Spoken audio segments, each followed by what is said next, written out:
Hi students, welcome to our academy. நான் பார்க்க போற அப்படி பார்த்தீங்கன்னா இட ஒதுக்கீட்டு முறை சரிங்களா, அதாவது ரிசர்வேஷனை பத்தி அந்த ரிசர்வேஷன் வந்து எப்படிலாம் கொண்டு வரப்பட்டது, இந்த இட ஒதுக்கீட்டு முறைக்காக வந்து பார்த்தீங்கன்னா யாரெல்லாம் பாடுபட்டு இருக்காங்கிற எல்லா விஷயமே டீட்டெயிலாக அந்த கிளாஸ்ல நம்ம பார்ப்போம் சரிங்களா. முதல்ல வந்து பார்க்கலாம் சார், மத்திய அரசாங்கத்தில் வந்து பார்த்தீங்கன்னா நம்மளுக்கு எவ்வளவு ரிசர்வேஷன் கொடுத்துருக்காங்க அப்படின்னு பார்க்கும்போது சரிங்களா, ஓபிசிக்கு வந்து 27% கொடுத்துருக்காங்க, எஸ்சி பீப்புள் வந்து பாத்தீங்கன்னா 15% கொடுத்துருக்காங்க, எஸ்டி பீப்புள் வந்து பாத்தீங்கன்னா 7.5 சரிங்களா. அடுத்து பாத்தீங்கன்னா எக்கனாமிக்கல் வீக்கர் செக்ஷன் இது வந்து பாத்தீங்கன்னா 10% கொடுத்துருக்காங்க. இது ரீசனா தான் வந்து பாத்தீங்கன்னா அமல்படுத்திருப்பாங்க ஓகேங்களா. இதை பத்தி எல்லாம் நம்ம வேண்டி பார்க்க போறோம். முதல்ல டோட்டலா வந்து மத்திய அரசாங்கத்தினுடைய அரசாங்க பணிகளில் வந்து பாத்தீங்கன்னா மொத்தம் 59.5% வந்து பாத்தீங்கன்னா ரிசர்வேஷன் ஆனது கொடுக்கப்பட்டுள்ளது ஓகேங்களா. அப்போ நம்ம தமிழ்நாட்டில் வந்து ரிசர்வேஷன் சிஸ்டம் எப்படி இருக்கு அப்படின்னு பார்க்கலாம். சில பிசி வந்து பாத்தீங்கன்னா 26.5%, பிசிஎம் பாத்தீங்கன்னா முஸ்லிம்ஸ் வந்து பாத்தீங்கன்னா 3.5, எம்பிசி வந்து பாத்தீங்கன்னா 20%, எஸ்சி பீப்புள்ஸ் வந்து பாத்தீங்கன்னா 15. இந்த எஸ்சிக்குள்ளே வந்து பாத்தீங்கன்னா உள் ஒதுக்கீடாக எஸ்சிஏ அருந்ததியர் சமுதாயத்துக்கு 3% ஓகேங்களா. அடுத்து எஸ்டி சரிங்களா, பழங்குடி மக்களுக்கு 1%, டோட்டலா வந்து பாத்தீங்கன்னா 69% இருக்கு சரிங்களா.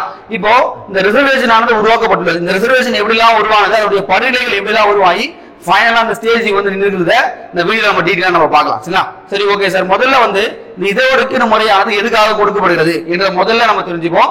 எதுக்காக ரிசர்வேஷனை கொண்டு வராங்க, எதுக்காக நம்ம முன்னோர்கள் எதுக்காக பாடுபட்டாங்க, அது மட்டும் இல்லாம நம்ம தலைவர்கள் பார்த்திருப்பீங்க, அம்பேத்கர், ஜோதிராவ் பூலே சரிங்களா. நம்ம தமிழ்நாட்டில் எடுக்கும் போது வந்து பார்த்தா அயோத்தாச பண்டிதர் சரிங்களா. அது மட்டும் இல்லாம இரட்டைமலை சீனிவாசன், எம்சி ராஜா, பெரியார் இவங்க எல்லாமே வந்து பார்த்தோம்னா நம்முடைய இட ஒதுக்கீடுக்காக எப்படிலாம் பாடுபட்டாங்க, எப்படிலாம் வந்து பார்த்தா அந்த விஷயம் ஃபைனல் ஸ்டேஜ் 69% வந்ததுன்றதை நம்ம டீடைலா பார்க்கலாம் ஓகேங்களா.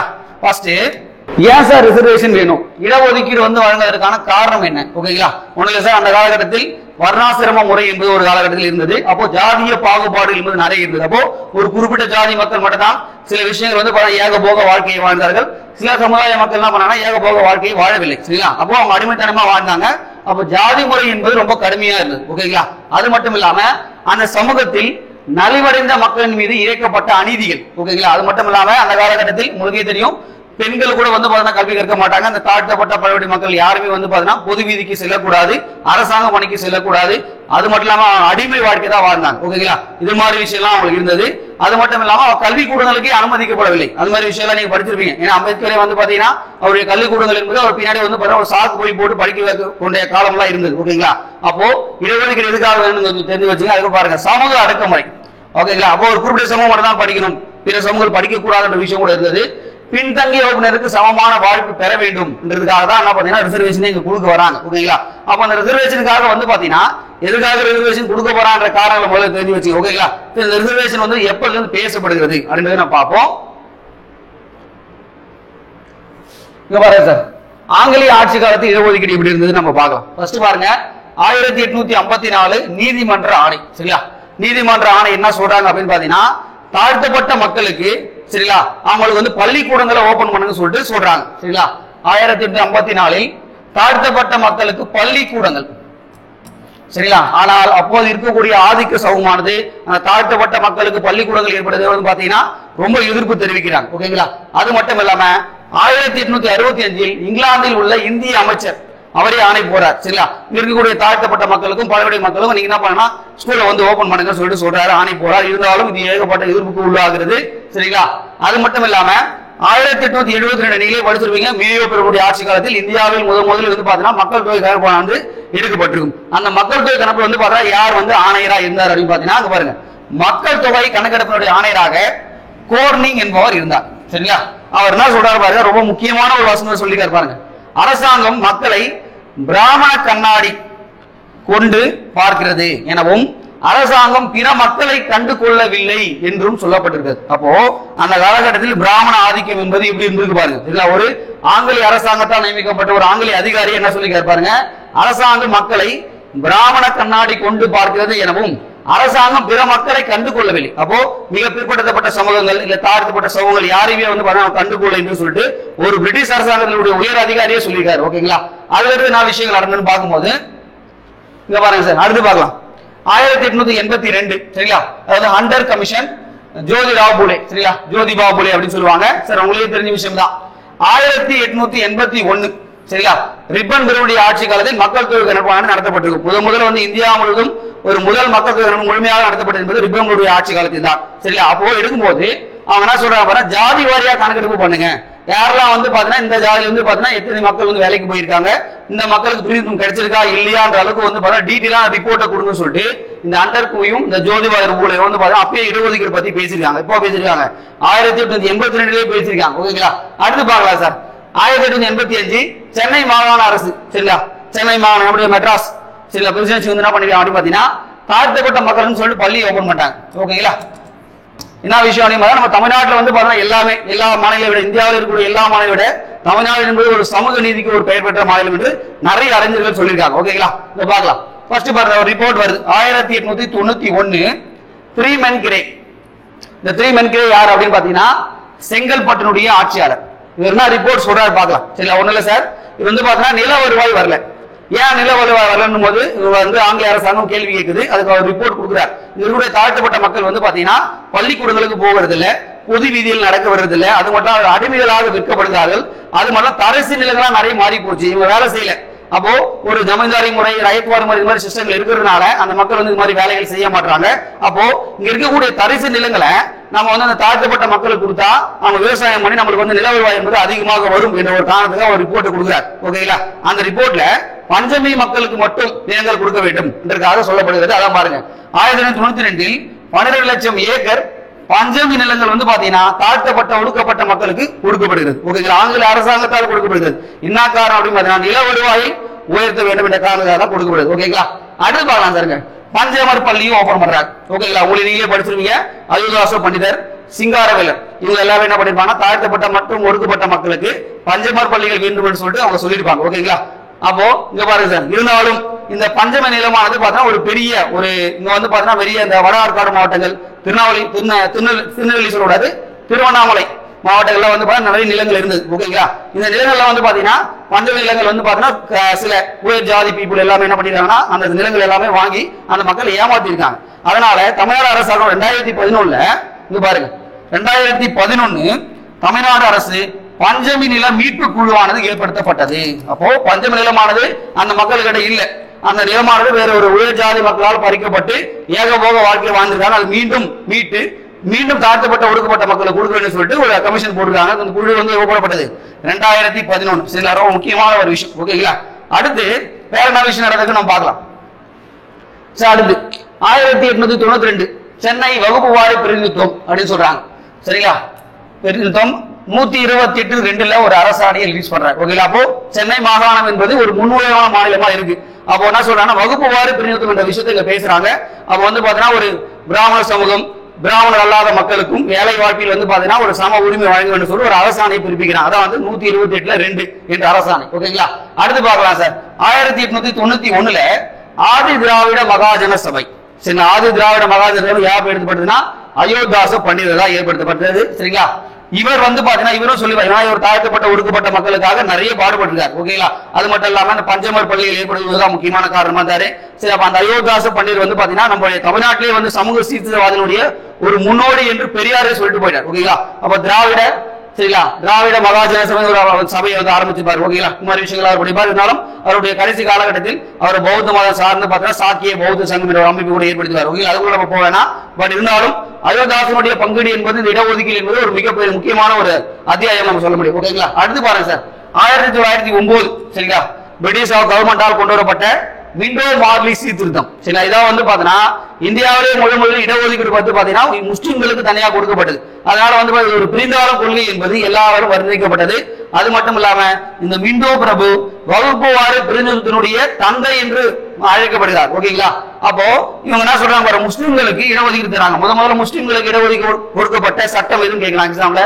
நீங்க என்ன சொல்லலாம் அப்படின்னு பாத்தீங்கன்னா விண்டோ மார்லி சீர்திருத்தம் இதுதான் நீங்க சொல்லணும். ஓகேங்களா, இந்த மத்திய சட்டமன்றத்துல 23 தொகுதியில 8 தொகுதி வந்து யார் கொடுக்குறாங்க பாத்தீங்கன்னா முஸ்லிம்களுக்கு இடஒதுக்கீடு கொடுக்குறாங்க. யார் கொடுக்குறது? இந்த விண்டோ பிரபுலா கொடுக்குறாரு. சரிங்களா, அப்ப அதனால அவர் என்ன சொல்றாங்க வகுப்பு வாரி பிரதிநிதித்துவத்தினுடைய தந்தை என்று அழைக்கப்படுகிறார். ஓகேங்களா, சரி, அடுத்த என்ன விஷயங்கள் நடக்குதுன்னு பார்க்கலாம். அடுத்து பாருங்க 1911 ராயல் கமிஷன் ராயல் ஆணையமானது அமைக்கப்படுகிறது. ராயல் ஆணையம் என்றது ஒண்ணும் இல்லை சார், இப்ப இருக்கக்கூடிய இந்தியாவில் இருக்கக்கூடிய முஸ்லிம்கள் கிறிஸ்துவர்கள் மிகவும் பிற்படுத்தப்பட்ட சமுதாயத்து மக்கள் எங்களுடைய நிலைமைகள் எப்படிலாம் இருக்கின்ற அவங்க என்னென்ன சமூக பிரச்சனைகளா இந்த பாதிக்கப்படுகிறார்கள், பெண்கள் என்ன நிலைமையில் இருக்காங்க, இதை பற்றி ஆய்வு செய்யறதுக்காக பார்த்தீங்கன்னா ஒரு குழு போடப்படுகிறது. அதான் ராயல் ஆணையம். அந்த ராயல் ஆணையத்துடைய தலைவராக இருக்கிறாங்க அப்படின்னு பார்த்தீங்கன்னா அலெக்சாண்டர் கார்டிவ் இருக்கார். அந்த அலெக்சாண்டர் கார்டிவ் வந்து பார்த்தா தமிழ்நாட்டுக்கு வரார். சரிங்களா, தமிழ்நாட்டுக்கு வரும்போது அவர்கிட்ட வந்து ஏகப்பட்ட சில மனுக்கள் கொடுக்கப்படுகிறது. என்ன மனுக்கள் அப்படின்னு பாத்தீங்கன்னா, தன்னுடைய சமுதாயத்தை சார்ந்த மக்கள் யாருமே வந்து பாத்தீங்கன்னா உயர்ந்த பதவிகளுக்கு போகவில்லை, நம்முடைய மக்கள் எல்லாம் அடிமை வாழ்க்கை தான் வாழ்ந்து கொள்கிறார்கள், சாதாரண ஒரு உரிமைகள் கூட எங்களுக்கு கிடைக்கவில்லை என்று சொல்லிட்டு அந்த மனுவில் கொடுக்கப்படுகிறது. அவரும் பாத்தீங்கன்னா பிரிட்டிஷ் பார்லிமெண்ட்ல போயிட்டு பார்த்தா ரிப்போர்ட் கொடுக்குறாரு. ஓகேங்களா, அடுத்து என்ன விஷயம் நடக்குது நம்ம பார்க்கும்போது, அடுத்து நம்ம தமிழ்நாட்டில் வந்து ரொம்ப முக்கியமான விஷயம் நம்ம பேசணும் அப்படின்னு பாத்தீங்கன்னா திராவிட அரசியல். சரி, திராவிட இயக்கத்தினுடைய எழுச்சி என்பது நம்ம சொன்னோம். திராவிடம் என்று சொல்லி உருவாக்கினார் அந்த குமரலி பட்டர் உருவாக்கினார். அதை உலகறிய செய்தவர் என்ன, கால்டுவெல். திராவிட மொழிகளில் உப்புலினம் என்ற நூலை உலகறிய செய்தார். பட் இருந்தாலும் இந்த திராவிட இயக்கத்தினுடைய எழுச்சி என்னென்ன விஷயங்கள் பண்ணிருக்கு நம்ம பார்க்கும்போது பாருங்க. சரி, இவங்க வந்து 1911 மக்கள் தொகை கணக்கெடுப்பு நடத்துறாங்க. சரிங்களா, அந்த மக்கள் தொகை கணக்கெடுப்புல இங்க பாருங்க மொத்தம் வந்து பாத்தீங்கன்னா 4,01,00,000 பேர் வந்து பாத்தீங்கன்னா மக்கள் தொகை.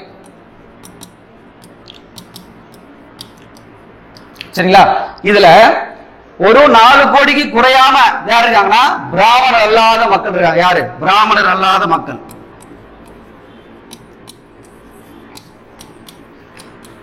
பிராமணர் அல்லாத மக்கள் எவ்வளவு இருக்காங்கன்னா 4 கோடிக்கு குறையாம இருக்காங்க. சரிங்களா, பட் இருந்தாலும் இவங்க 3%க்கு வந்து பாத்தீங்கன்னா உருவாக்கக்கூடிய பிராமணர்ஸ். இவங்க வந்து பாத்தீங்கன்னா எல்லா அரசாங்க பதவிகளும் இருக்காங்க. அது மட்டும் ஒரு ரிப்போர்ட் எடுத்துட்டாங்க. சரிங்களா, 1911 1901 முதல் 1911 வரை சென்னை மாகாண பல்கலைக்கழகத்தில் படிச்ச ரிப்போர்ட் எடுக்கிறாங்க. ரிப்போர்ட்ல பாருங்க 4074 பேர் வந்து பிராமணர்கள் இருக்காங்க. சரிங்களா, வரும் பாத்தீங்கன்னா 1035 பேர் பாத்தீங்கன்னா பிராமணர் அல்லாத மக்கள் இருக்காங்க. பிராமணர் அல்லாத மக்கள் என்றால் யாரெல்லாம் முஸ்லிம்கள், கிறிஸ்தவர்கள், சரிங்களா, மற்றும் பிற்படுத்தப்பட்ட சமூகம், தாழ்த்தப்பட்ட எல்லாமே சேர்ந்து பாத்தீங்கன்னா 1035 பேர் இருக்காங்க. ஓகேங்களா, இந்த ரிப்போர்ட்டை வந்து பார்க்கும்போது பாத்தீங்கன்னா ஒரு பெரிய அதிர்ச்சிக்குள்ளாகுது இந்த திராவிட அரசியல் என்பது. உடனே என்ன பண்றாங்க பாத்தீங்கன்னா உடனே வந்து அந்த திராவிட முன்னேற்ற கழகம் அப்படின்னு சொல்லுவாங்க. சில இப்போ நம்ம வந்து பார்த்தா சமூக நீதி எல்லாம் பேச முடியும். சிறிதாலும் அந்த திராவிட முன்னேற்ற கழகத்தினுடைய ஒரு தாயக கட்சி என்றால் நீதி கட்சி. அந்த நீதி கட்சி எப்படி உருவாச்சு, அந்த நீதி கட்சி எப்படி இடஒதுக்கீடு முறைகளை பேசியிருக்காங்க எல்லாத்தையும் நம்ம நீதியா பார்க்கும்போது பார்க்கலாம். சரி, அடுத்து பார்க்கலாம். தென்னிந்திய நல உரிமை சங்கம், அதாவது சவுத் இந்தியன் லிபரல் பெடரேஷன் 1916 தென்னிந்திய நல உரிமை சங்கம் உங்களுக்கு தெரியும் யாரால் உருவாக்கப்பட்டிருக்கும் அப்படின்னு பாத்தீங்கன்னா டி.எம். நாயர், சி. நடேசனார், அது மட்டும் தியாகராச செட்டி, தியாகராயர் இவங்கெல்லாம் பாத்தீங்கன்னா 1916 தென்னிந்திய நல உரிமை சங்கம் உருவாக்கப்படும். இது எதுக்காக உருவாக்கப்படுது அப்படின்னு பாத்தீங்கன்னா பிராமண அல்லாத மக்களுடைய முன்னேற்றம், வாழ்க்கை முன்னேற்றத்துக்காக உருவாக்கப்பட்ட ஒரு அமைப்பு தான் இந்த தென்னிந்திய நல உரிமை சங்கம். இந்த தென்னிந்திய நல உரிமை சங்கமானது 1917 நீதி கட்சி என்று பெயர் மாற்றம் செய்யப்பட்டிருக்கும். அதனுடைய முதல் மாநாடு என்பது கோயம்புத்தூர் நடந்திருக்கும். ஓகேங்களா, பட் இருந்தாலும் இங்க பாருங்க 1919 சரிங்களா, மாண்டேகு செம்ஸ்போர்ட் சீர்திருத்தம், அதாவது இந்தியாவில் இரட்டை ஆட்சி முறையை கொண்டு வந்தது எதுனா இந்த மாண்டேகு செம்ஸ்போர்ட் தான். இரட்டை ஆட்சி, டயாசி ரூல், இரட்டை ஆட்சி. சரிங்களா, அப்ப இந்த இரட்டை ஆட்சி படி பார்த்தா முதல்ல வந்து இந்தியாவில் பொது தேர்தல் நடத்துவோம் சரி அப்படின்னு சொல்லிட்டு சொல்றாங்க.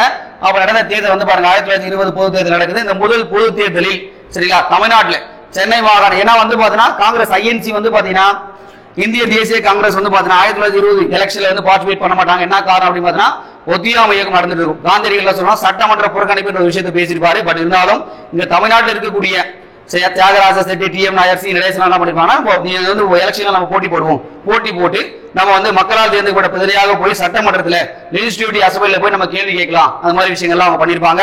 பட் இருந்தாலும் இந்த தியாகராஜ செட்டியும் டி.எம். நாயரும் வந்து பாத்தீங்கன்னா ஒரு காலகட்டத்தில் இம்பீரியல் சட்டமன்றத்தில் வந்து பாத்தீங்கன்னா எலெக்ஷன்ல நின்று தோத்து போன ஆளுகள். பட் இருந்தாலும் அவங்க வந்து முயற்சி எப்படி இருக்கு பாருங்க. எப்படி பார்த்தாலும் பிராமணர்கள் எல்லாத்துலயும் இருக்காங்க, நம்ம என்ன பண்ணோம் எல்லா இடத்துக்கும் நம்ம வரணுன்ற மாதிரி ஒரு விஷயத்தை அவங்க யோசிக்கிறாங்க. அது மட்டும் இல்லாம நிறைய இடஒதுக்கீடு விஷயங்களை மத்திய எல்லாத்தையுமே அவங்க பேசுறாங்க. ஓகேங்களா, இங்க பாருங்க சார் 1920 முதல் பொது தேர்தலில் நீதி கட்சி சரிங்களா பார்ட்டிசிபேட் பண்ணி என்ன பண்றாங்க எலெக்ஷனுக்கு வராங்க. எலெக்ஷன்ல ஜெயிச்சு ஆட்சிக்கு வராங்க.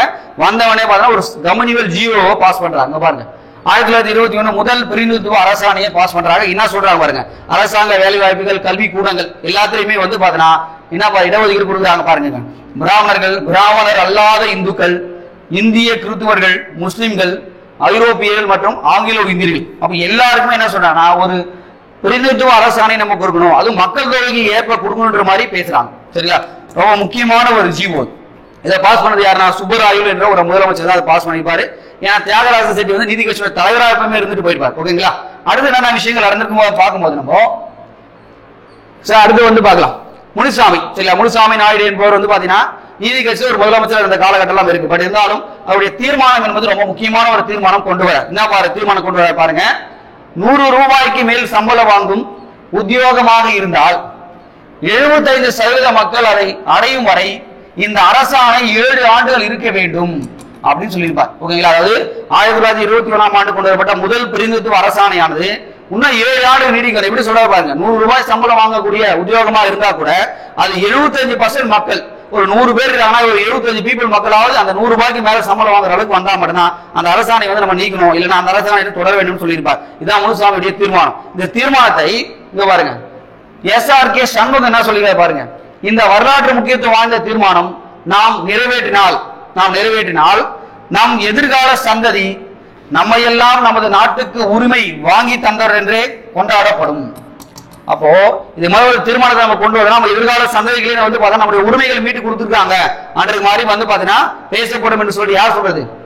RK சண்முகம் சொல்றார். ஓகேங்களா. இந்த மாதிரி எல்லா விஷயங்களும் வந்து பார்த்தா நீதி கட்சிகள் பண்ணிட்டு இருக்காங்க. பட் இருந்தாலும் இதுல வந்து பார்த்தா சி நடேசனார் நீங்க கேள்விப்பட்டிருப்பீங்க. சி நடேசனார் யார்? ஒண்ணுல சார், ஒரு வந்து மருத்துவர், நீதி கட்சியில் ஒரு முக்கியமான பெருமை. இவர் என்ன சொல்லிருப்பாரு அப்படின்னு பாத்தீங்கன்னா, எங்களுக்கு இடஒதுக்கீடு இல்லை அப்படின்னு பாத்தீங்கன்னா உங்களுக்கு வரியை நான் கட்ட மாட்டோம், அதாவது பிரதிநிதித்துவம் இல்லை என்றால் வரி இல்லைன்னு சொல்லிட்டு சொல்லியிருப்பார். ஓகே. அதே மாதிரி வட இந்தியாவில் வந்து பாத்தீங்கன்னா கோபாலகிருஷ்ண கோகுலே அப்படின்னு சொல்லியிருப்பார். அதாவது பிரதிநிதித்துவம் இல்லை என்றால் சில வரி இல்லை என்று சொல்லிட்டு சொல்லியிருப்பார். ஓகேங்களா. அப்ப நான் எதுக்கு உங்களுக்கு டாக்ஸ் கட்டணும், எங்களுக்கு வந்து நீங்க பிரதிநிதித்துவம் கொடுங்க, இடஒதுக்கீடு கொடுங்கன்னு சொல்லிட்டு பேசியிருப்பார். ஓகேங்களா. ரொம்ப முக்கியமான ஒரு டீட்டெயில் ஞாபகம் வச்சுங்க சார். அடுத்து சார் பெரியார். உங்களுக்கே தெரியும் பெரியார் வந்து பாத்தீங்கன்னா முதலில் ஈரோடு நகராட்சி மன்ற தலைவராக இருந்திருப்பார் 1918 காலகட்டத்தில். 1919 சரிங்களா, 1919 இவர் வந்து ஐஎன்சில சேர்ந்திருப்பார். ஐஎன்சில சேர்ந்து அது மாதிரி ஒத்தியாமை இயக்கத்துக்கு ரொம்ப பாடுபட்டிருப்பார். இந்த கதர் இயக்கம் சரிங்களா, கல்லுக்கடை மறியல் போராட்டம், இது எல்லா போராட்டத்திலும் ஈடுபட்டு ரொம்ப ஒரு பெரிய தலைவராக ஆயிருப்பார் காங்கிரஸ்ல. பட் இருந்தாலும் காங்கிரஸில் அவருக்கான மரியாதை என்பது ரொம்ப குறைவு. ஏனென்றால் அவர் வந்து பார்த்தீங்கன்னா ஒரு ஒடுக்கப்பட்ட சமுதாயத்தை சேர்ந்ததுனால, அங்க இருக்கக்கூடிய ஆட்கள் இல்லாமல் பிராமண சமுதாய சேர்ந்தவர்கள் என்பதனால ஒரு சில ஜாதிய பாகுபாடுகள் இருந்திருக்கு. இவர் எதனால வந்து நீதிகள் வந்து பாத்தீங்கன்னா எதனால ஐஎன்சி விட்டு வெளிவந்தார் அப்படின்னு பார்க்கும்போது 1925 காஞ்சிபுரம் மீட்டிங் நடக்குது சரிங்களா. என்ன நடந்திருக்கும் அப்படின்னு பாத்தீங்கன்னா, அந்த மீட்டிங்ல வந்து திருவிக்காவும் இருப்பார், திருவி கல்யாணம் சொன்னாலும் இருப்பாரு. பெரியார் சொல்வார், பெரியார் சொன்ன எல்லா விஷயமும் திருவிக்கா ஏத்துப்பாரு. பட் இருந்தாலும் திருவிக்காவினுடைய வார்த்தைகள் அந்த மாவட்டத்தில் இருக்கக்கூடிய பிராமண சமுதாயத்தை சேர்ந்த தலைவர்கள் ஏற்றுக்கொள்ள மாட்டார்கள் என்று அவர் அந்த வார்த்தையுமே பேசாம போயிடுவார். ஓகேங்களா.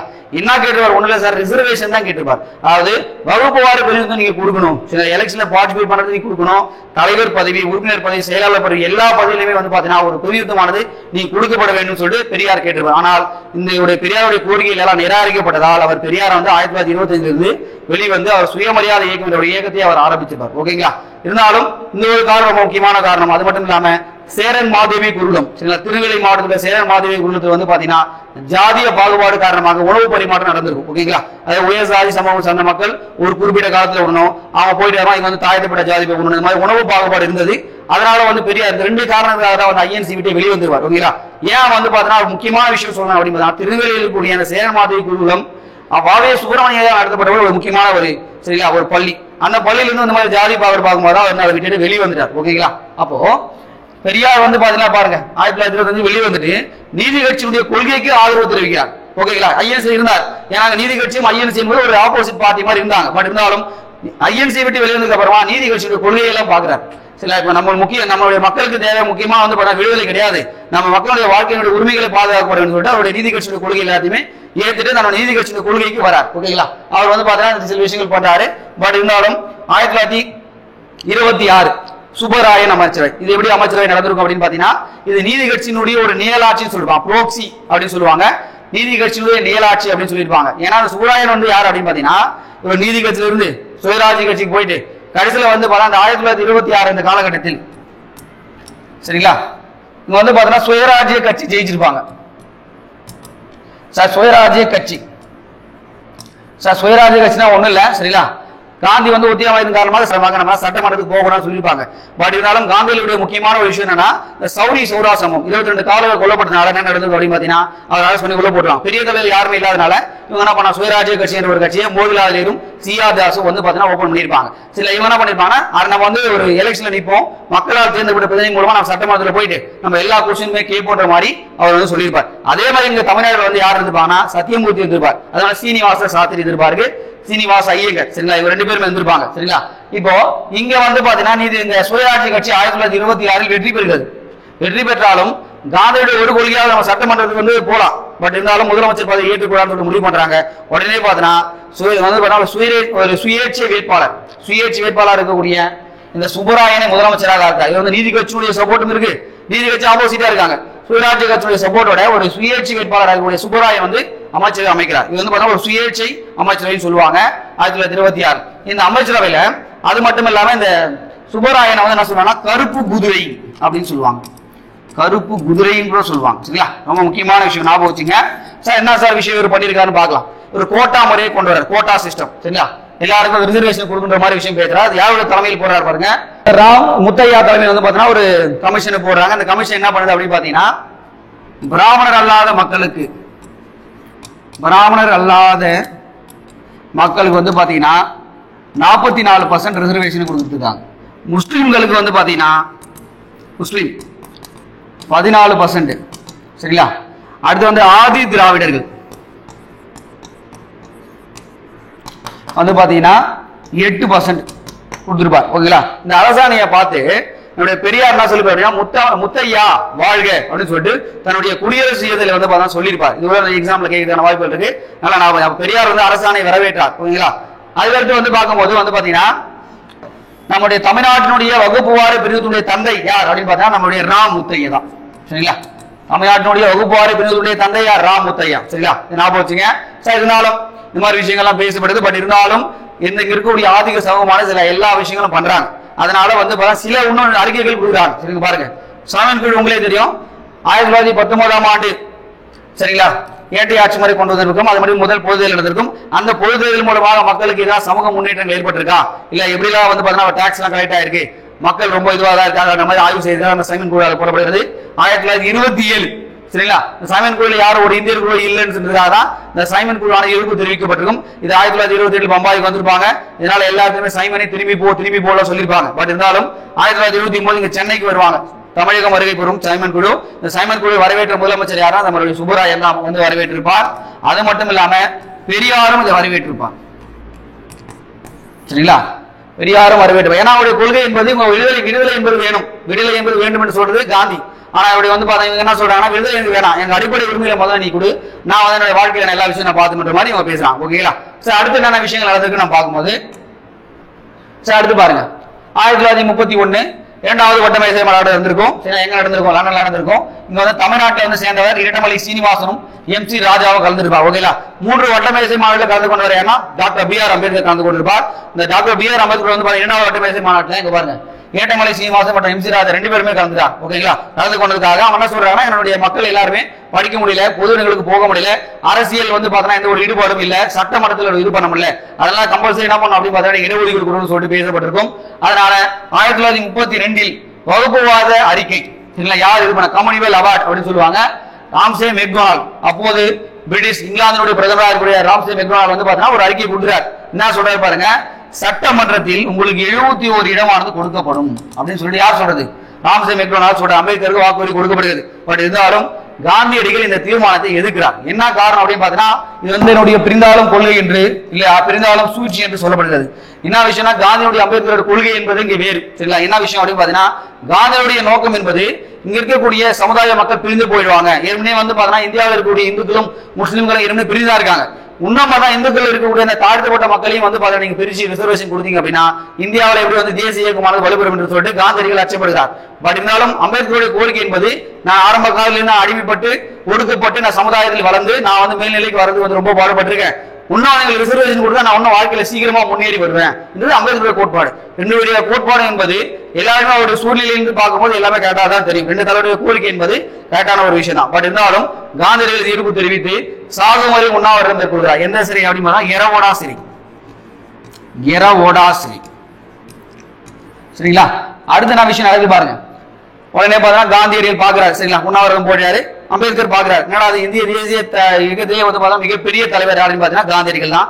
இவரும் உண்ணாவிரதம் இருந்து போயிட்டா இவருடைய இந்த இருந்து போன பையானது BR அம்பேத்கர் வந்து சேர்த்துன்னு சொல்லிட்டு அம்பேத்கர் அச்சப்படுகிறார். அச்சப்பட்ட உடனே போய் பேசுறாரு. பூனே ஒப்பந்தத்தை போய் போடுறாங்க 1932. சரிங்களா, பூனா ஒப்பந்தம் சரிங்களா, காந்தி அம்பேத்கருக்கும் இடையே வந்து ஒப்பந்தமாக இதுல ஏட்டமலை சீனிவாசனும் சைன் பண்ணிருப்பார். ஓகேங்களா, என்ன சொல்றாங்க பாருங்க.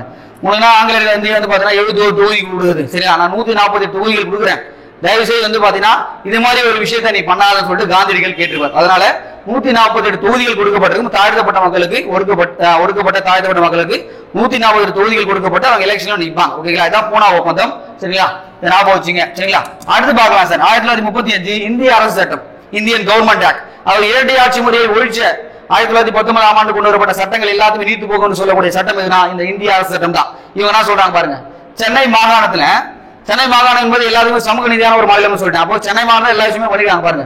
146 சட்டமன்ற உறுப்பினர்களில் 30 தொகுதிகள் வந்து பாத்தீங்கன்னா எஸ்சி மற்றும் எஸ்டிக்கு ஒதுக்கப்பட்டது. 1935 ஒதுக்கப்பட்டிருக்கு. ஓகேங்களா, அது மட்டும் இல்லாம 1943 சரியா, 1943 ஒடுக்கப்பட்ட மக்களுடைய அரசு வேலை வாய்ப்பு என்பது 8.5. அப்ப எஸ்சி எஸ்டிக்கு வந்து கொடுத்துருக்காங்க ரிசர்வேஷன், அப்பவே 8.5 கொடுத்துருக்காங்க.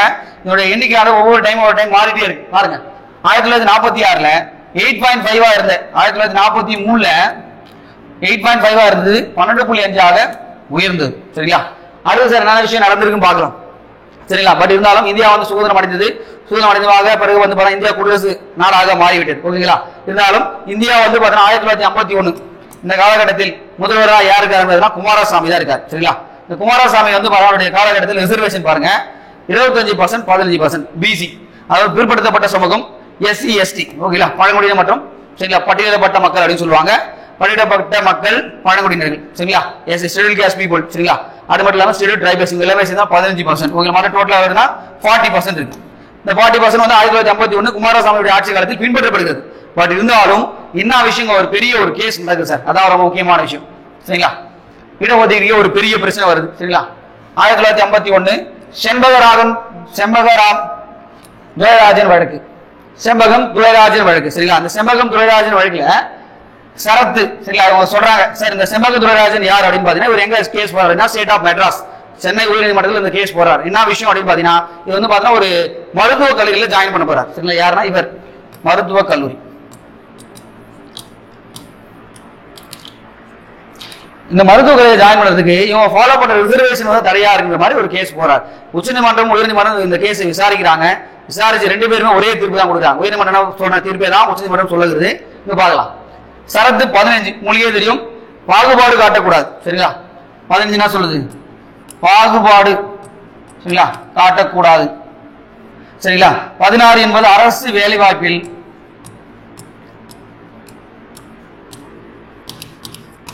அனைவருக்கும் சம வாய்ப்பு, அனைவருக்கும் சம வாய்ப்பு.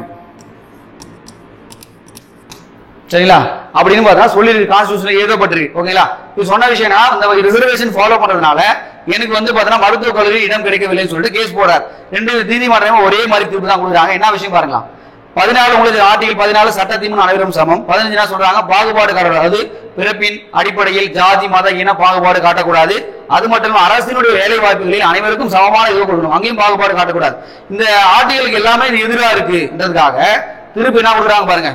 வந்து பாத்தீங்கன்னா இந்த ரிசர்வேஷன் முதல்ல வந்து கேன்சல் பண்ணுங்கன்னு சொல்லிட்டு உச்சநீதிமன்றம் உயர்நீதிமன்றம் தீர்ப்பு கொடுக்குறாங்க. பட் இருந்தாலும் இங்க வந்து பாத்தீங்கன்னா ஒரு பெரிய போராட்டங்கள் வெடிக்கிறது. இந்த போராட்டத்தில் வந்து பாத்தீங்கன்னா உங்களுக்கு தெரியும் 1951 காலகட்டத்தில் பெரியார் காமராஜர். சரிங்களா, பெரியார் காமராஜ். சரிங்களா, பெரியார் மற்றும் காமராஜ். சரிங்களா, இவங்க 2 பேர் வந்து பாத்தீங்கன்னா பெரிய போராட்டத்தை எடுக்கிறாங்க கையில.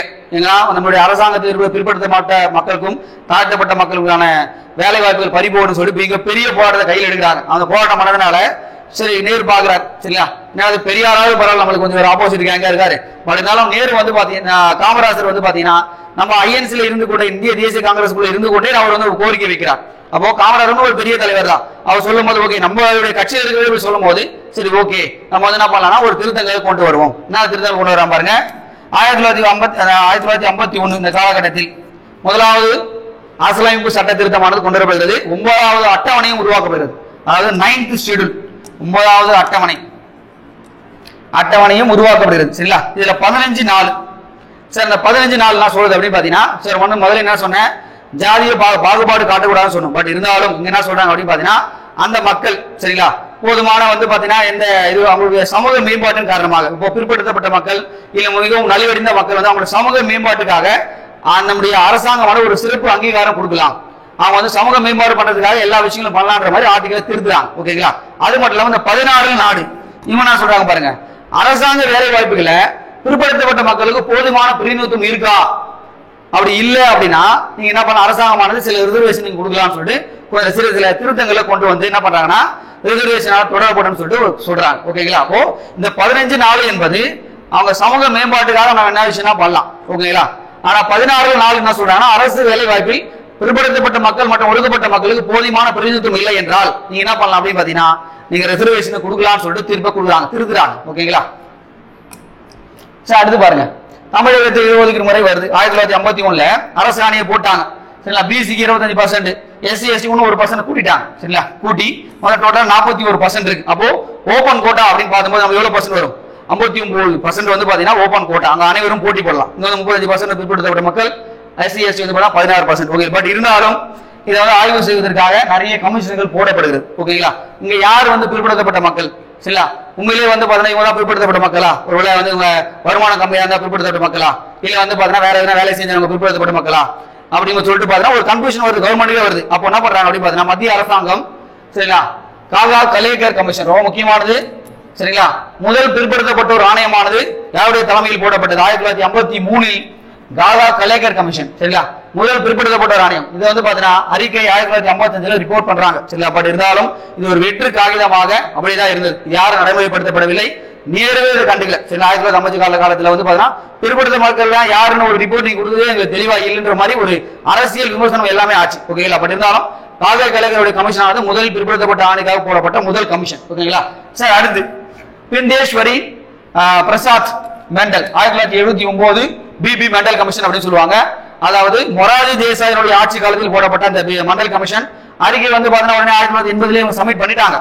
ஓகேங்களா? பட் இருந்தாலும் அதுல பிற்படுத்தப்பட்ட மக்கள் சொல்லிட்டு ஒரு சில டீடைல் அவங்க வைக்கிறாங்க. பாருங்க, இந்தியாவில் வந்து பாத்தீங்கன்னா ஒரு 52 சார் எந்த ஆண்டு மக்கள் தொகை கணக்கெடுப்பை வச்சு இது பண்றாங்க பாருங்க, 1931 அந்த மக்கள் தொகை கணக்கெடுப்பை வச்சு என்ன பண்றாங்கன்னா இங்க பிற்படுத்தப்பட்ட மக்கள் வந்து பாத்தீங்கன்னா 52% மக்கள் இருக்காங்க. ஓகேங்களா? அது மட்டும் இல்லாம 3743 ஜாதிகள் இருக்கு. சரிங்களா? அப்போ இவங்களுக்கு வந்து நம்ம ரிசர்வேஷன் வந்து 27% கொடுக்கணும்னு சொல்லிட்டு 1980 சொல்லிட்டாங்க. சரிங்களா? அது மட்டும் இல்லாம 80 சொல்லி எல்லா விஷயங்களும் முடிஞ்சு போனது. சரிங்களா? பட் இருந்தாலும் அதை நடைமுறைப்படுத்துக்கு 10 ஆண்டுகள் ஆனது. சரிங்களா? யார் பண்ணிருக்கான்னு பார்க்கலாம். சரி, அடுத்து வந்து பாத்தீங்கன்னா சரி யார் பண்ணா அப்படின்னு பாத்தீங்கன்னா பிபி சிங் பண்ணாரு. சரிங்களா? பிபி சிங் வந்து பாத்தீங்கன்னா எப்ப பண்ணிருப்பாரு, மண்டல் கமிஷனுடைய எல்லா ரிப்போர்ட் நம்ம பார்த்தோம். சரிங்களா? பட் இருந்தாலும் அது வந்து 1990 விபி சிங் அரசாங்கத்தால் வந்து பார்த்தா நடைமுறைப்படுத்தாது, பின்னாடி நம்ம பார்க்கலாம். பட் இருந்தாலும் அந்த காலகட்டத்தில் தமிழ்நாட்டில் என்னென்ன விஷயங்கள் நடக்குதுன்னு பார்க்கலாம். சரிங்களா? தமிழ்நாட்டில் வந்து பாருங்க சார், முதல் பிற்படுத்தப்பட்ட வகுப்பிற்கான ஆணையம், சரிங்களா, யாருடைய தலைமையில் போடப்படுதுன்னா ஏஎன் சட்டநாதன் ஆணையம். ரொம்ப முக்கியமான விஷயம். அதுவும் கலைஞர் கருணாநிதியுடைய ஆட்சி காலத்தில் போடப்பட்டது. யாருன்னா கருணாநிதி ஆட்சி காலத்தில் போடப்பட்டது. சரிங்களா?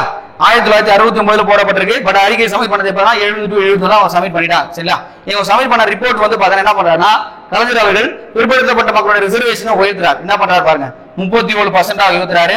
எஸ்சி எஸ்டி பிரிவுக்கு ஏற்கனவே என்ன இருந்ததுன்னா 16% இருக்கு, அதாவது 18% உயர்த்திட்டார். ஓகேங்களா?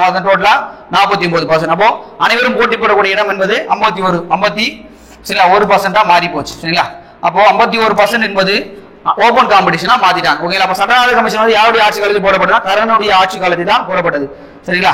அடுத்து பார்க்கலாம் சார், பிற்படுத்தப்பட்டதற்கான இடஒதுக்கீடு என்பது 50% இருந்து, சரிங்களா, 50% உயர்வு. சரிங்களா? முதல்ல நம்ம பார்த்தோம், எவ்வளவு பார்த்தோம், 31% நாம் பார்த்தோம். சரிங்களா? இப்ப என்ன பண்றாங்க அப்படின்னு பாத்தீங்கன்னா 31% இருந்து 51% அதிகரிப்பு 1980. இது வந்து பாத்தீங்கன்னா எம்ஜிஆர் ஆட்சி காலத்தில் பண்ணது. சரிங்களா? எம்ஜிஆர் ஆட்சி காலத்தில் பண்ணப்பட்டது. பிசிக்கு 50%, எஸ்சி எஸ்டிக்கு வந்து அதே கால்குலேஷன்லயே வச்சிருக்காரு. எத்தனை பர்சன்ட், 18%. சரிங்களா? அதே கால்குலேஷன்லயே வச்சிருக்காரு. மத்த டோட்டலா வந்து பாத்தீங்கன்னா 50 18 68%. ஓகேங்களா? இதுல 32% பாத்தீங்கன்னா ஓபன் கோட்டா. சரிங்களா? ஓபன் கோட்டா வந்து பாத்தீங்கன்னா 32% வந்து கொடுக்கப்பட்டிருக்கு. ஓகேங்களா?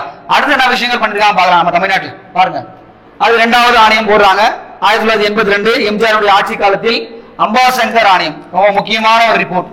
அம்பாசங்கர் ஆணையம் 1982. சரிங்களா? இதுல என்ன சொல்றாங்க பாருங்க, ஏற்கனவே வந்து பாத்தீங்கன்னா அதுல நிறைய விஷயங்கள் பேசப்பட்டிருக்கு. முதல்ல வந்து பிசிக்கு 50% இருக்கு. இந்த பிசிலே வந்து பாத்தீங்கன்னா ஏகப்பட்ட ஜாதிகள் இருக்கு. இது ஒரு குறிப்பிட்ட சமுதாயம் மட்டும் பார்த்தீங்கன்னா பாதிக்கப்படுறாங்க, அந்த மாதிரி விஷயங்கள்லாம் இருந்திருக்கு. அதனால பிற்படுத்தப்பட்டோர் பிசியில இருந்து எம்பிசியை தனியா பிரிச்சாங்க. சரிங்களா? எம்பிசி சரிங்களா, எம்பிசி தனியா அதாவது டிஎன்சி சீர்மரபினர் சொல்லிட்டு தனியா பிரிக்கப்பட்டது. எந்த கமிஷன் கேட்பாங்க? அம்பாசங்கர் ஆணையம். ரொம்ப முக்கியமான ஆணையம். தமிழ்நாட்டில் 2வது பிற்படுத்தப்பட்ட ஒரு ஆணையம் என்பது அம்பாசங்கர் ஆணையம் தான். இவங்க தான் ரிப்போர்ட் கொடுக்குறாங்க. நம்ம பார்க்கும்போது பாருங்க பிரிச்சுட்டாங்க சார். 1989 காலகட்டம் திருப்பி கலைஞர் கருணாநிதியுடைய ஆட்சி காலம் சரிங்களா. சார் என்ன விஷயம் நடந்திருக்கு அப்படின்னு பாத்தீங்கன்னா ரிப்போர்ட் என்பது இங்க பாருங்க 1982 கொடுத்துறாரு. இன்னும் எம்ஜிஆருடைய ஆட்சி காலத்திலே வந்து பாத்தீங்கன்னா எம்பிசி பிசி ஆனது பிசி எம்பிசி ஆனது பிசில இருந்து எம்பிசி ஆனது பிரிக்கப்பட்டது.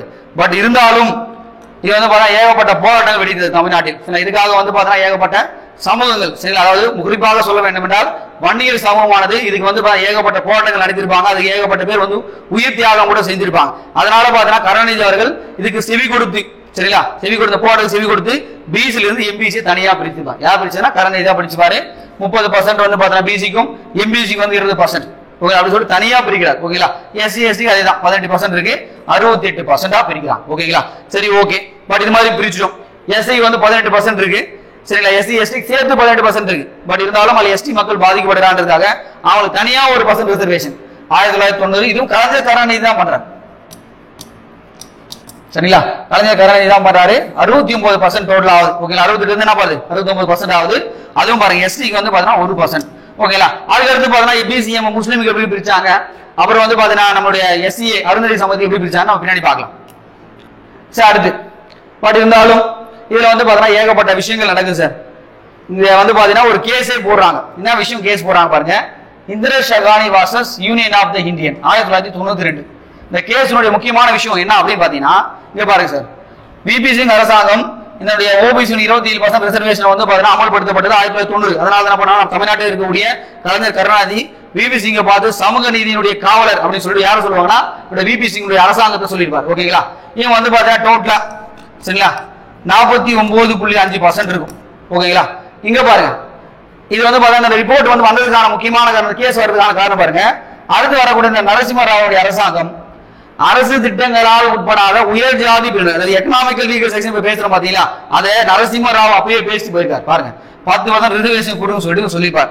பட் இருந்தாலும் இந்த கேஸ் போடப்பட்டு இந்த கேஸ்ல என்ன சொல்லப்படுது அப்படின்னு பாத்தீங்கன்னா ஓபிசி கொடுத்த அந்த 27% ஆனது செல்லுபடியாகும். இருந்தாலும் இந்த 10% ரிசர்வேஷன் நீங்க பேசக்கூடாது இந்த டைம்ல சொல்லிட்டு அந்த கேஸ் ஆனது நிறுத்தப்படுது.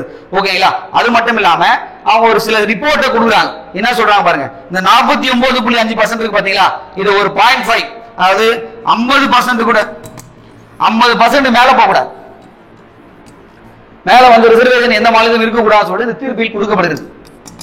ஓகேங்களா. நம்ம தான் முதலே பார்த்தோமே நம்ம தமிழ்நாட்டில் 63% ரிசர்வேஷன் இருக்கு. இங்க இந்த கேஸ் உச்சநீதிமன்றம் என்ன சொல்லிருக்குன்னா 50% மேல எந்த ரிசர்வேஷன் போகக்கூடாதுன்னு சொல்லியிருக்காரு. உடனே என்ன நடக்கும், நம்ம தமிழ்நாட்டில் சில மசோதாக்கள் பாஸ் பண்ணி சில பாதுகாப்புகள் பண்ணிருக்காங்க. அதாங்க பார்க்க போறோம். பாருங்க சார். தமிழ்நாட்டோட இடஒதுக்கீடு சட்டம் 1994 ரொம்ப முக்கியமான ஒரு விஷயம். பட் இருந்தாலும் இதனுடைய ஆட்சி காலம் என்பது நம்முடைய செல்வி ஜெயலலிதாவுடைய ஆட்சி காலம் சரிங்களா. செல்வி ஜெயலலிதாவுடைய ஆட்சி காலத்தில் என்ன விஷயம் நடந்திருக்கு மாதிரி சொல்லிட்டாங்க. 1992 கேஸ்ல என்ன சொல்லிருக்காங்க 50% மேல ரிசர்வேஷன் போகக்கூடாது. பட் இருந்தாலும் தமிழ்நாட்டில் 63% இருக்கு. என்ன பண்றாங்க பாருங்க. 1993 சரிங்களா மசோதாவானது நம்முடைய மாநில சட்டமன்றத்தில் லெஜிஸ்லேட்டிவ் அசம்பிளியில வந்து கொண்டு வரப்படுகிறது. ஜெயலலிதாவுடைய ஆட்சி காலத்தில் எல்லாரும் என்ன பண்றாங்க அப்படின்னு பாத்தீங்கன்னா இருக்கக்கூடிய திராவிட கழகத்துடைய தலைவராக இருக்கக்கூடிய KC வீரமணி சரிங்களா. இப்போ வந்து திராவிட கழக தலைவர் யாரா வீரமணி தான் இருக்காரு சரிங்களா. அவர் என்ன சொல்றாரு அப்படின்னா இது மாதிரி ஒரு பாதிப்பு ஏற்படும் சொல்லிட்டு ஜெயலலிதா சொல்றாங்க. ஜெயலலிதா சில சட்ட போராட்டங்கள் பண்றாங்க சரிங்களா. மசோதாவான சட்டமன்றத்தில் நிறைவேற்றப்படுகிறது. உடனே என்ன பண்றாங்கன்னா குடியரசுத் தலைவருக்கு அனுப்புறாங்க சரிங்களா. 1994 இந்த காலகட்டத்தில் யார் வந்து பாத்தீங்கன்னா குடியரசுத் தலைவர் சங்கர் தயாள் சர்மா. யார் இருப்பாருன்னு பாத்தீங்கன்னா சங்கர் தயாள் சர்மா. அவர்தான் குடியரசுத் தலைவர் இருப்பார். அது வந்து பாத்தீங்கன்னா அது மட்டும் இல்லாம இந்த இடஒதுக்கீடு வந்து உறுதி கொடுத்திருப்பார். பில் பாஸ் பண்ணல இந்த சட்டமா நிறைவேற்றப்படும். இந்த சட்டமானது 76வது அரசியலமைப்பு சட்ட திருத்தம் 1994 சரிங்களா. அது மட்டும் இல்லாம இது நீதிமன்ற மறுவாழ்வு பாதுகாக்க வேண்டும். அதுக்காக என்ன பண்ணா இந்த தீர்ப்பை இதனுடைய ஆக்ட் என்ன பண்ணிருப்பாங்க அப்படி சட்டத்தை எடுத்து போய் 9வது அட்டவணையில வச்சிருப்பாங்க. 9வது அட்டவணையில எந்த ஒரு சட்டத்தை நீங்க வச்சீங்க அப்படின்னா அது வந்து நீதிமன்ற மறுவாழ்வுக்கு உட்படாதுன்ற மாதிரி அந்த காலகட்டத்தில் இருந்தது. இப்போ வந்து பாத்தீங்கன்னா அது மாதிரி கிடையாது. நீதிமன்ற மறுவாழ்வுக்கு உட்படுத்தப்படலான்ற மாதிரி தீர்ப்புலாம் வந்திருக்கு. ஓகேங்களா. பட் இருந்தாலும் இந்த ரொம்ப முக்கியமான விஷயம் பாருங்க. தமிழ்நாடு இடஒதுக்கீடு சட்டம் 1994 93 வந்து ஜெயலலிதா அதை கொண்டு வந்தாங்க. KC வீரமணி வந்து தூண்டுவதாக இருந்திருக்காரு. பட் இருந்தாலும் 63% ரிசர்வேஷன் வந்து 76வது சட்ட திருத்தம் சரிங்களா. 1994 மறக்கவே கூடாது சரிங்களா. 9வது அட்டவணை பாதுகாப்பு, நீதிமன்ற மறுவாய்க்கு உட்படக்கூடாதுன்னு சொல்லியிருப்பாங்க. ஓகேங்களா? இது மாதிரி வேலைகளை வந்து பார்த்தா ஒரு துணிச்சல்கரமா அந்த வந்து நம்முடைய முன்னாள் முதலமைச்சர் வந்து ஜெயலலிதா பண்ணதுனால திராவிட கழகத்துடைய தலைவராக வீரமணி என்ன சொல்றாங்க, சமூக நீதி காத்த வீராங்கனைன்னு சொல்லிட்டு பட்டப்பேரை நம்முடைய அம்மையார் ஜெயலலிதா அம்மையாருக்கு வந்து கொடுத்திருப்பாங்க. ஓகேங்களா? அப்போ சமூக நீதியை காத்த வீராங்கனை என்று எளிதாக கொடுக்கப்பட்ட விஷயம் வரலாறு நீங்க தெரிஞ்சுக்க. ஓகேங்களா? அடுத்து பாருங்க சார். சரி, அடுத்து இருந்தாலும் இங்க வந்து பாத்தீங்கன்னா நம்மளுடைய இந்தியாவில் வந்து ரீசெண்டா பேசப்பட்ட விஷயம், எல்லா கட்சிகளும் எதிர்ப்பு, தமிழ்நாட்டில் எல்லா கட்சிகளும் எதிர்ப்பு தெரிவித்தாங்க. ஓகேங்களா? எக்கனாமிக்கல் வீக்கர் செக்ஷன், அதாவது 103வது அரசியலமைப்பு சட்ட திருத்தம் 2019 நிறைவேற்றப்பட்டது. அதாவது 10% ரிசர்வேஷன். ஓகேங்களா? இதுல என்ன சொல்லப்பட்டிருக்கு, எதுக்காக அந்த இது கொண்டு வராங்க பாருங்க. நான் முதல்ல சொன்ன விஷயம் தான் 15ல 14, சாரி 15ல 4, 16ல 4, அடுத்து வந்து பாத்தீங்கன்னா 16வது திருத்தம், 16வது ஆர்டிகல், இது வந்து பாத்தீங்கன்னா டிபிஎஸ்பில வரும். சரிங்களா? என்ன சார் சொல்ல வராங்க அப்படின்னு பாத்தீங்கன்னா, 15 நாள் முதலே சொன்னேன், அந்த பிற்படுத்தப்பட்ட மக்களுடைய சமூக மேம்பாட்டிற்காக நம்முடைய அரசாங்கமானது சிறப்பு அங்கீகாரம் கொடுத்து அவங்க வாழ்க்கையில முன்னேற்றலாம். 16 என்பது 16 நாள் என்பது நான் சொல்லியிருக்கேன், அரசு வேலை வாய்ப்பில் வந்து அவங்களுக்கு போதுமான பிரதிநிதித்துவம் இல்லை என்றால் அவங்களுக்கு வந்து அரசாங்கமான தனியாக ஒரு ரிசர்வேஷன் உருவாக்கலாம். இங்க பாருங்க 16 என்ன சொல்றது அப்படின்னு பாத்தீங்கன்னா, எஸ்சி எஸ்டி மக்கள் இருக்காங்க, அவங்களுடைய சமூக பொருளாதார மேம்பாடு நம்ம கொண்டு வரும். அவங்க வந்து சுரண்டல் போன்ற விஷயங்கள் பண்ணக்கூடாதுன்ற மாதிரி சொல்றாங்க. அதுல சில திருத்தங்கள் கொண்டு வரப்பட்டு என்ன சொல்றாங்கன்னா, எக்கனாமிக்கல் வீக்கர் செக்ஷனுக்கு, அதாவது உயர் ஜாதி மக்களுக்கு 10% ரிசர்வேஷன் கொடுக்குறாங்க. ஓகேங்களா? அப்போ இப்ப நம்மளுடைய இந்தியாவில் வந்து ரிசர்வேஷன் ஃபாலோ பண்றது வந்து பாருங்க, ஓபிசிக்கு 27%, எஸ்சிக்கு 15, எஸ்டிக்கு வந்து 7.5, எக்கனாமிக் ரீசன் 10%, மொத்தம் 59.5% ஆச்சு. ஓகேங்களா? பட் இருந்தாலும் இது இந்திய சகானி கேஸுக்கு ரொம்ப ஒரு இதுவாக தான் இருக்கு. பட் இருந்தாலும் ஏகப்பட்ட வழக்குகள் வந்து தொடரப்படுது. ஓகேங்களா? பட் இருந்தாலும் அது வந்து இது பண்ணப்படலை. மத்திய அரசாங்கம் சொல்லிட்டாங்க, இதை குடியரசுத் தலைவர் சைன் பண்றாரு, அதனால வந்து பார்த்தா எல்லாம் நடைமுறைப்படுத்தப்படுது. பட் இருந்தாலும் அந்த எக்கனாமிக்கல் வீக்கர் வந்து பாத்தீங்கன்னா நடைமுறைப்படுத்துக்கான அங்கீகாரம் யார்கிட்ட இருக்கு அப்படின்னு பாத்தீங்கன்னா மத்திய அரசாங்கம் சொல்லிட்டாங்க. பட் இருந்தாலும் அது மாநில சட்டமன்றத்தில் நிறைவேற்றப்பட்டால் மட்டுமே இங்கு தமிழ்நாட்டில் இது வந்து நடைமுறைப்படுத்தப்படும். இருந்தாலும் நம்ம வந்து திராவிட காட்சிகள் இருந்து நடப்பதனால இந்த எக்கனாமிக்கல் வீக்கர் செக்ஷன் தமிழ்நாட்டில் இன்னும் நடைமுறைப்படுத்தப்படவில்லை, நடைமுறைப்படுத்த போவதும் இல்லை திராவிட ஆட்சிகள் இருக்கிற. ஓகேங்களா? இங்க பாருங்க சார், குஜராத் வந்து பாத்தீங்கன்னா முதல்ல வந்து பாத்தீங்கன்னா எக்கனாமிக்கல் வீக்கர் செக்ஷன் நடைமுறைப்படுத்தினாங்க. ரொம்ப முக்கியமான ஒரு விஷயம். குஜராத், ஜார்க்கண்ட் 2வது பண்ணாங்க, உத்தரப்பிரதேசம் 3வது பண்ணாங்க. அப்போ எக்கனாமிக்கல் வீக்கர் செக்ஷன் வந்து நம்ம தமிழ்நாட்டில் வந்து பாத்தீங்கன்னா இது மேல பண்ணுவாங்களா, ஆட்சி மாற்றம் நடந்தா பண்றதுக்கான வாய்ப்புகளுக்கு திராவிட கட்சிகள் இருக்கும்போது பண்றதுக்கான வாய்ப்புகள் கிடையாது. ஓகேங்களா? சரி, அடுத்து வந்து பார்க்கலாம் சார். இருந்தாலும் இந்த மாதிரி ரிசர்வேஷன் இருக்கு. சரி, ஓகே. உன்னை எஸ்டி எஸ்டி மக்களுக்கு வந்து பாத்தீங்கன்னா மத்திய சட்டமன்றம், சில மக்களவை, லோக்சபால என்னன்னா அது வந்து பாத்தீங்கன்னா ஒரு சரத்து, என்ன சரத்துகள் வந்து இடஒதுக்கீடு கொடுக்குதுன்னு நம்ம பார்க்கலாம். பாருங்க சார், சரத்து 330. சரிங்களா? அது எஸ்டி எஸ்டி மக்களுக்கான ஒரு இடஒதுக்கீடு. இதுல 84 பேர், உங்களுக்கே தெரியும், மொத்தம் டோட்டலா 545 பேர் இருப்பாங்க. சரிங்களா? இதுல வந்து பாத்தீங்கன்னா 530 என்பது மாநில ஸ்டேட்ல இருந்து தேர்ந்தெடுப்பாங்க, 13 வந்து யூனிட் டெரிட்டரி, மொத்தம் 2 பேர் வந்து பாத்தீங்கன்னா ஆங்கிலோ இந்தியன்ஸ் அப்படின்னு சொல்லுவாங்க. ஓகேங்களா? அப்போ 84 + 47 எஸ்டி, எல்லாம் சேர்த்து 131, 131 தனி தொகுதிகள் இருக்கு. ஓகேங்களா? அடுத்து இதே தமிழ்நாட்டில் வந்து பார்க்கும்போது தமிழ்நாட்டில் வந்து பாத்தீங்கன்னா எத்தனை இருக்கு, 39 மக்களவை தொகுதிகள், இல்ல 7 வந்து பார்த்தா தனி தொகுதிகள், மற்றும் எஸ்சி மட்டும் தான் இருக்குங்க. எஸ்டிக்கு வந்து பார்த்தா தனி தொகுதிகள் கிடையாது தமிழ்நாட்டில். ஓகேங்களா? நல்லா போச்சுங்க. சரி, அடுத்து மாநில சட்டமன்றம். சரிங்களா? லெஜிஸ்லேட்டிவ் அசம்பிளியில் என்ன இருக்குன்னு பார்க்கலாம். 332. சரிங்களா? இதுல எஸ்டி எஸ்டிக்கு வந்து பாத்தீங்கன்னா எஸ்சிக்கு வந்து பாத்தீங்கன்னா 44, எஸ்டிக்கு வந்து 2, டோட்டலா 46 தனி தொகுதிகள் இருக்கு. சரிங்களா? அடுத்து ஆங்கில இந்திய சமூகம். சரிங்களா? ஆங்கில இந்திய சமூகம் வந்து பாத்தீங்கன்னா மக்களவையில் ரிசர்வேஷன் 2 பேர் சொன்னேன், அது 334 ஆர்டிகல் 2 பேர். ஓகேங்களா? மாநில சட்டமன்றத்தில் ஒரே ஒருத்தர் தான், 333. சரிங்களா? லெஜிஸ்லேட்டிவ் அசம்பிளி வந்து ஒரே ஒரு ஆள். அந்த ஆர்டிகல் வந்து நல்லா ஞாபகம் வச்சுங்க, 333. மக்களவைக்கு வந்து 331. பட் இருந்தாலும் இது வந்து 126வது மசோதா, 126வது மசோதா. சரிங்களா? 126வது மசோதால வந்து பாத்தீங்கன்னா இந்த சட்டமானது வந்து தடை செய்யப்படுது. ஆங்கில இந்திய சமூகத்தை வந்து இடஒதுக்கீடு நிறுத்தப்படுகிறது. பட் இருந்தாலும் எஸ்சி எஸ்டி மக்களுக்கு வந்து இடஒதுக்கீடு இன்னும் 10 ஆண்டுகள் நீடிக்கப்படலாம் சொல்லிட்டு சட்டமானது நிறைவேற்றப்பட்டது. ஓகேங்களா? அடுத்து சார் பார்க்கலாம், உள்ளாட்சி அமைப்புகள், லோக்கல் பாடிஸ்ல வந்து பாத்தீங்கன்னா 73 மற்றும் 74 சட்டத்தின்படி 1992 சட்டத்திட்டமான கொண்டு வரப்பட்டிருக்கும். இதன்படி வந்து பாத்தீங்கன்னா பஞ்சாயத்து ராஜ், நகராட்சிகள் போன்ற அமைப்புகள் உருவாக்கப்பட்டிருக்கும். இதுல கிராம பஞ்சாயத்துல எஸ்சி எஸ்டி மற்றும் பெண்களுக்கு ஆன இடஒதுக்கீடு என்பது 243ல டி, கிராம பஞ்சாயத்துக்கு எஸ்சி எஸ்டி பெண்களுக்கு. அதுவே நகராட்சியில் வந்து பாத்தீங்கன்னா 243ல டி, அதாவது எஸ்சி எஸ்டி பெண்களுக்கு. ஓகேங்களா? அப்போ டோட்டலாவே வந்து பாத்தீங்கன்னா எங்கெல்லாம் நம்மளுக்கு ரிசர்வேஷன் கொடுக்கப்படும், ரிசர்வேஷனுடைய வரலாறு எல்லாத்தையும் நம்ம டீட்டெயிலா அந்த வீடியோல பார்த்தோம். ஓகேங்களா? இது எல்லாமே உங்களுக்கு எக்ஸாம்பிளுக்கு யூஸ்ஃபுல்லா இருக்கும்னு நான் நினைக்கிறேன். ஓகேங்களா? அடுத்த கிளாஸ்ல உங்களை வந்து மீட் பண்றேன். ஓகேங்களா?